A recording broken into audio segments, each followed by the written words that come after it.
இன்று நாம் உலகின் புகழ்பெற்ற ஆன்மீக நூல்களில் ஒன்றான பகவத்கீதை அதன் 6வது அத்தியாயமான தியான யோகம் குறித்து ஆழமாக அறிந்து கொள்ளப் போகிறோம்.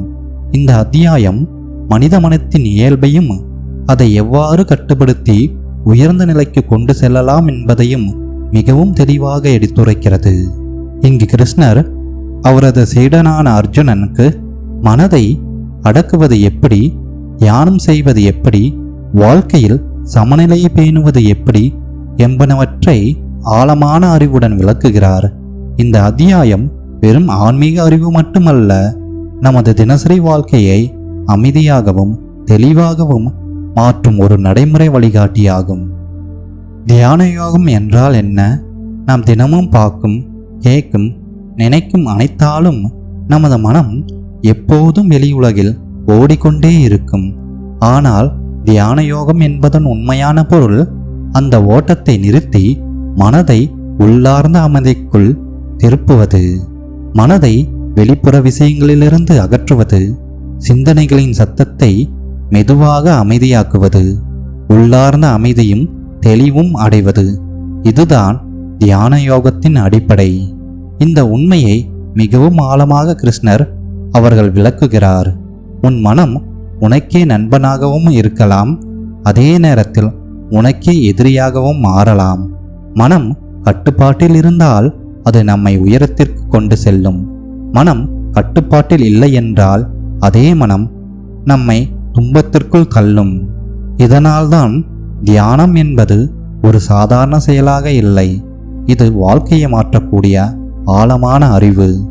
நாம் மனதை சரியாக பயிற்சி செய்தால் நாம் சூழ்நிலைகளால் பாதிக்கப்படாமல் வாழ முடியும். அமைதி, தெளிவு, உறுதி இவையெல்லாம் தியானத்தின் மூலம் பெறக்கூடியவை. அதனால் தியான யோகம் என்பது ஒரு பழக்கம் மட்டுமல்ல, நம்முடைய வாழ்க்கையை முழுமையாக மாற்றும் ஒரு வழி. இந்த அத்தியாயத்தின் தெளிவான மைய கருத்து இதுதான்.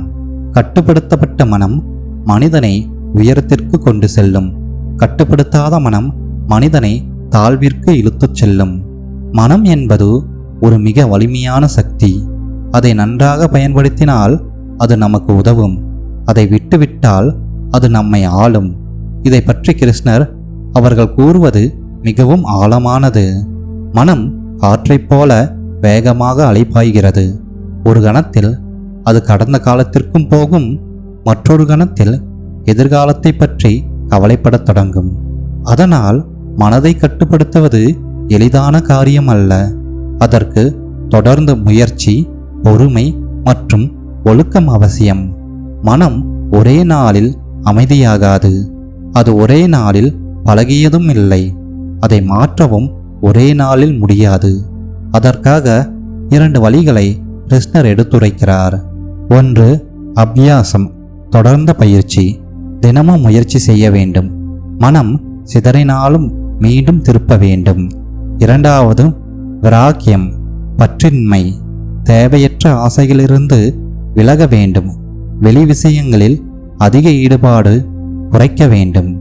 இந்த 2 வழிகளும் சேர்ந்தால்தான் மனம் மெதுவாக கட்டுப்பாட்டிற்குள் வரும். ஒரு கட்டத்தில் நாம் மனதை ஆளுவோம், மனம் நம்மை ஆளாது.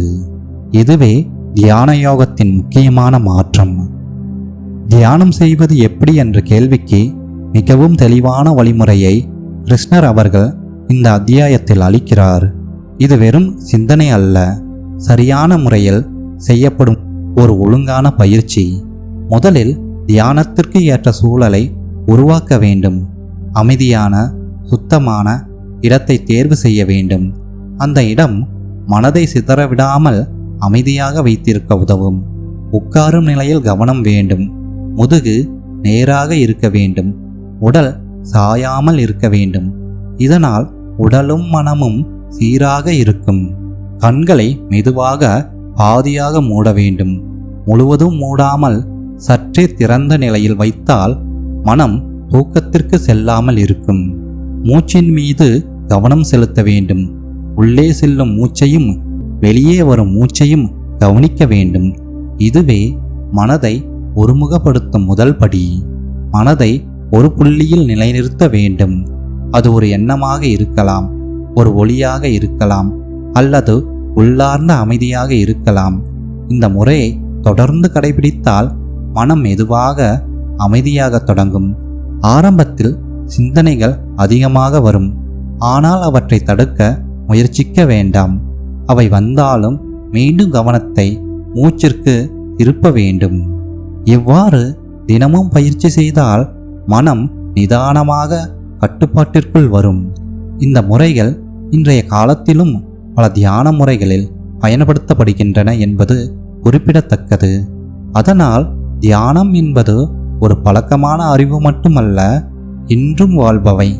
அதனால் தியானம் என்பது ஒரு பழமையான அறிவு மட்டுமல்ல, அது வாழ்வை மாற்றும் நடைமுறை வழியாகும். தியான யோகத்தின் முக்கியமான ஒரு கருத்து வாழ்க்கையில் சமநிலை பேணுவது. இதனை மிக தெளிவாக கிருஷ்ணர் அவர்கள் எடுத்துரைக்கிறார். மனிதன் எந்த விஷயத்திலும் அளவுக்கு மீறினால் அது நன்மையை விட தீமையை தரும். அதனால் அவர் கூறுகிறார், அதிகமான உணவை எடுத்துக்கொள்ளக்கூடாது, அதிகமாக உறங்கக்கூடாது, அளவுக்கு மீறி வேலை செய்யக்கூடாது. இவையெல்லாம் வாழ்க்கையின் இயல்பான செயல்கள்தான். ஆனால் அவற்றின் சமநிலை இல்லையெனில் மனம் அமைதியை இழக்கும். உணவில் அளவு மீறினால் சோர்வு ஏற்படும், உறக்கத்தில் அளவு மீறினால் சோம்பேறித்தனம் வரும், வேலையில் அளவு மீறினால் மன அழுத்தம் அதிகரிக்கும். இந்த மூன்றும் சேர்ந்து மனதை சிதறடிக்க தொடங்கும். அதனால்தான் தியானத்தில் முன்னேற வேண்டும் என்றால் முதலில் வாழ்க்கை முறையில் ஒழுங்கும் சமநிலையும் அவசியம். சமநிலை என்பது எதையும் தவிர்ப்பது அல்ல, அதை சரியான அளவில் செய்வது. உணவு, உறக்கம், வேலை, ஓய்வு இவை அனைத்தும் சமமாக இருந்தால்தான் மனம் இயல்பாக அமைதியடையும். அதுவே ஆன்மீக வளர்ச்சிக்கான அடித்தளம்.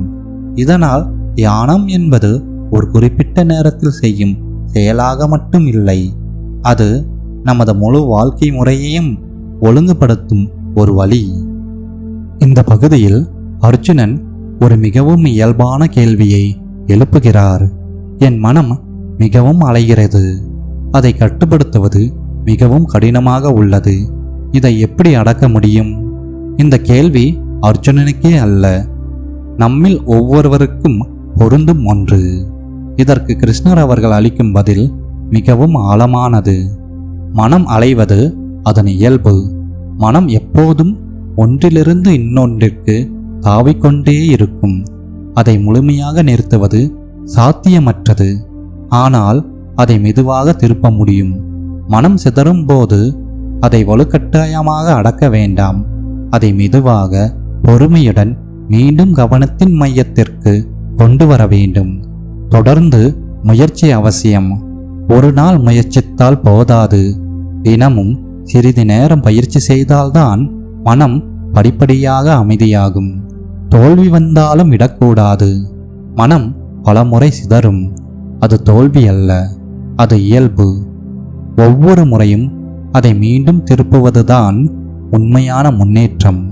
இவ்வாறு தொடர்ந்து முயற்சித்தால் ஒரு கட்டத்தில் மனம் நமக்கு கீழ்ப்படிந்ததாக மாறும்.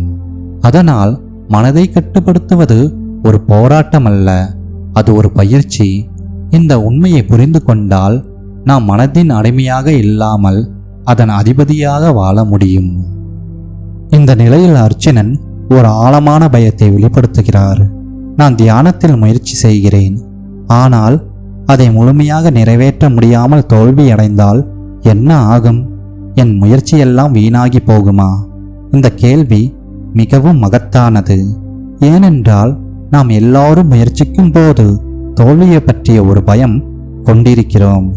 இதற்கு கிருஷ்ணர் அவர்கள் அளிக்கும் பதில் நம்பிக்கையும் உறுதியும் தருகிறது. ஆன்மீக முயற்சி எதுவும் வீணாகாது. நாம் எடுத்த சிறிய முன்னேற்றம் கூட எப்போதும் நமக்குள் சேமிக்கப்பட்டு கொண்டே இருக்கும். அந்த முயற்சி தொடர்ச்சியாக பயன் தரும். ஒரு வாழ்நாளில் முடிக்க முடியாத சாதனை கூட மறுமுறை முயற்சியாக தொடரும் என்று கூறப்படுகிறது. நல்ல பாதையில் நடப்பவர் பாதுகாப்பில் இருப்பார். நேர்மையான எண்ணங்களும் நல்ல முயற்சிகளும் எப்போதும் நமக்கு ஆதரவாகவே இருக்கும். இதன் பொருள் தியானத்தில் தோல்வி என்பதே இல்லை. ஒவ்வொரு முயற்சியும் ஒரு முன்னேற்றம், ஒவ்வொரு தடுமாற்றமும் ஒரு பாடம். நாம் எவ்வளவு முன்னேறி இருக்கிறோம் என்பதை நாம் உணர முடியாமல் இருக்கலாம். ஆனால் அந்த மாற்றம் நிச்சயமாக உள்ளுக்குள் நடைபெறுகிறது. அதனால் பயப்பட வேண்டாம். நம்பிக்கையுடன் தொடர்ந்து முயற்சி செய்ய வேண்டும். இறுதியில் முயற்சி செய்தவன் ஒருபோதும் இழக்க மாட்டான். அவன் வெற்றியை அடையும் வரை பயணம் தொடரும். இந்த பகுதியில் கிருஷ்ணர் அவர்கள் யார் உண்மையான யோகி, யார் உயர்ந்த யோகி என்பதை தெளிவாக விளக்குகிறார். யோகி என்றால் வெறும் தியானத்தில் அமர்ந்து இருப்பவர் மட்டுமல்ல, வாழ்க்கையை சரியாக வாழும் ஒருவர்தான் உண்மையான யோகி. அவர் கூறுகிறார், தியானத்தில் மனதை ஒருமுகப்படுத்துபவர் யோகி, அறிவின் மூலம் உண்மையை அறிந்து கொள்ள முயல்பவர் யோகி, தன் கடமைகளை நேர்மையாக செய்பவர் யோகி. இந்த 3 வழிகளும் உயர்ந்தவை. ஒவ்வொன்றும் மனிதனை முன்னேற்றத்திற்கு கொண்டு செல்லும். ஆனால் இவற்றை விட மேலான ஒரு நிலை உள்ளது. அது என்னவென்றால், இறைவனை நினைத்து முழு மனதுடன் பக்தியுடன் வாழ்பவர் மிக உயர்ந்த யோகி. ஏனென்றால் அவருடைய மனம் எப்போதும் உயர்ந்த எண்ணங்களில் நிலைத்திருக்கும். அவருக்கு பயமும் குழப்பமும் குறையும். அவர் தனியாக இல்லை என்ற உணர்வு அவரை வலிமையாக்கும். இங்கு கிருஷ்ணர் சொல்லும் முக்கியமான உண்மை, தியானம், அறிவு, செயல் இவை அனைத்தும் முக்கியம்தான். ஆனால் அவையெல்லாம் இறைவனை நோக்கி செல்லும் போதுதான் அது முழுமையான ஆன்மீக வளர்ச்சியாக மாறுகிறது. அதனால் உண்மையான யோகி என்பது வெறும் செயலில் அல்ல, உள்ளார்ந்த இணைப்பில் வாழ்பவர். அந்த இணைப்புதான் மன அமைதிக்கும் வாழ்வின் நிறைவிற்கும் வழிகாட்டும்.